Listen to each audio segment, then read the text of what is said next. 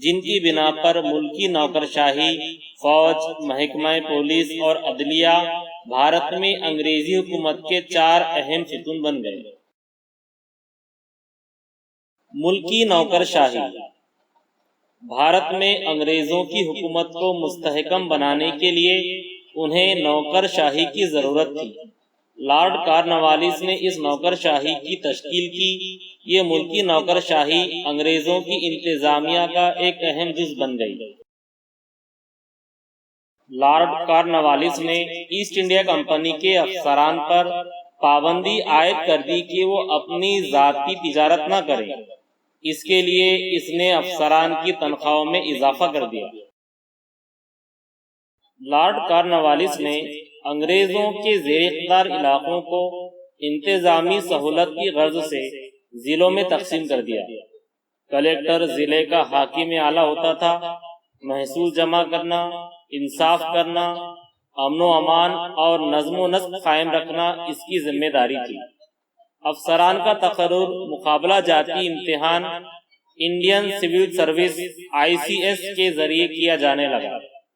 عزیز طلبہ، آگے بڑھنے سے قبل ہم ملکی نوکرشاہی کے متعلق اضافی معلومات حاصل کریں گے۔ اضافی معلومات۔ عزیز طلبہ، انگریزوں نے اپنی حکومت کو منظم طریقے سے چلانے کے لیے ملکی نوکرشاہی کو وجود میں لایا تھا۔ انگریزوں سے آزادی حاصل کرنے کے بعد ہندوستان میں اس ملکی نوکرشاہی کو جاری رکھا گیا، جو آج بھی جاری ہے۔ ملکی نوکرشاہی کو بھارت میں کس طرح جاری رکھا گیا، اس کو معلوم کرنے کے لیے ہم اس کا مختصراً جائزہ لیں گے۔ 1 اکتوبر 1926 عیسوی کو ہندوستان میں پہلے سروس کمیشن کا وجود ہوا، مگر یہ اپنے محدود اختیارات کی وجہ سے ناکام ہو گیا۔ 1935 عیسوی کے قانون کے رو سے فیڈرل پبلک سروس کمیشن قائم کیا گیا۔ بعد میں ہندوستانی دستور کے آرٹیکل سیکشن 315 کے ذریعے ملکی و قومی پیمانے پر یونین پبلک سروس کمیشن یعنی UPSC اور ریاستی پیمانے پر اسٹیٹ پبلک سروس کمیشن ریاستوں کے لیے نافذ کیا گیا۔ ریاست مہاراشٹر میں یہ MPSC یعنی مہاراشٹر پبلک سروس کمیشن کے نام سے نافذ کیا گیا۔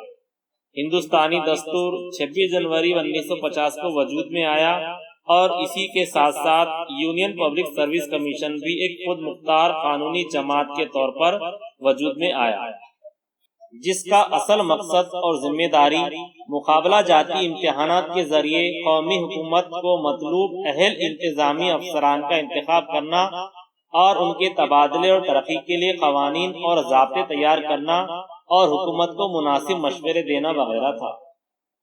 اب ہم سبق کی اور بڑھتے ہیں۔ فوج اور پولیس دستہ۔ بھارت میں انگریزوں کے زیر اقتدار علاقوں کی حفاظت کرنا، نئے علاقوں پر قبضہ کرنا اور بھارت میں انگریزوں کے خلاف بغاوت کو فروغ کرنا فوج کی ذمہ داری تھی۔ ملک میں قانون اور نظم و نسق قائم رکھنا محکمہ پولیس کی ذمہ تھا۔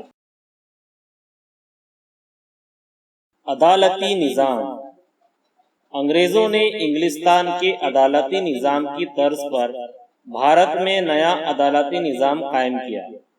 ہر ضلع میں دیوانی معاملات سے متعلق مقدمات کا فیصلہ کرنے کے لیے دیوانی عدالتیں اور جرائم سے متعلق مقدمات کے لیے فوجداری عدالتیں قائم کی۔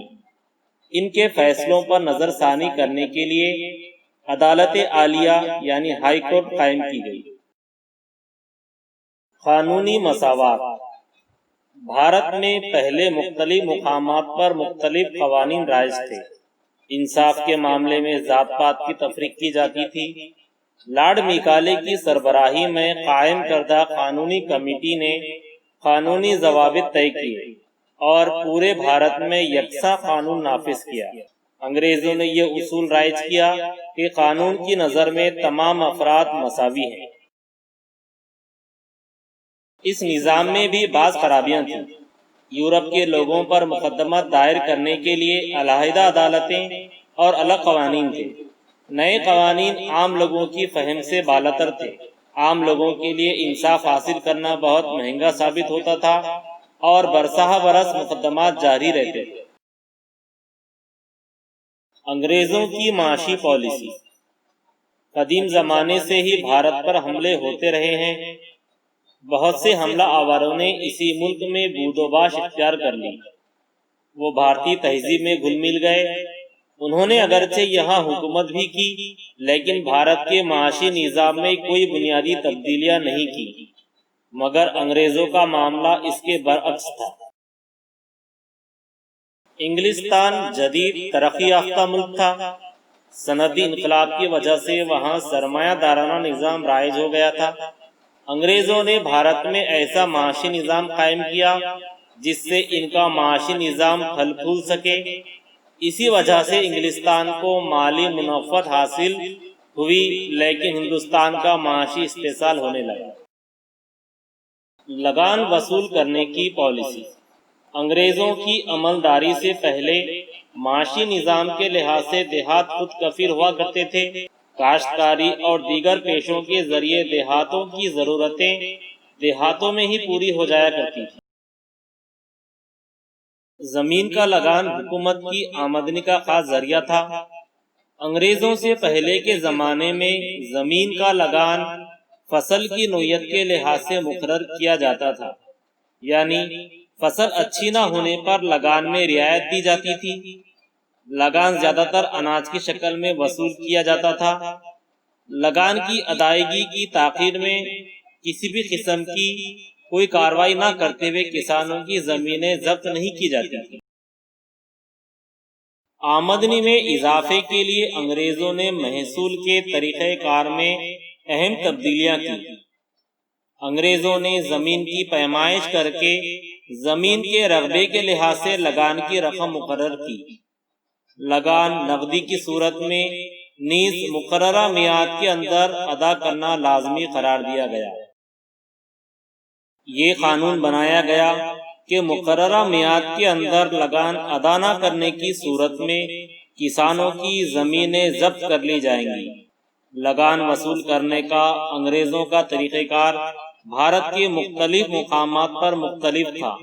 ہر جگہ کسانوں کا استحصال ہوتا تھا۔ عزیز طلبہ، یہاں پر تاریخ کے سبق نمبر 3 برطانوی حکومت کے اثرات کا حصہ دوم اپنے اختتام کو پہنچتا ہے۔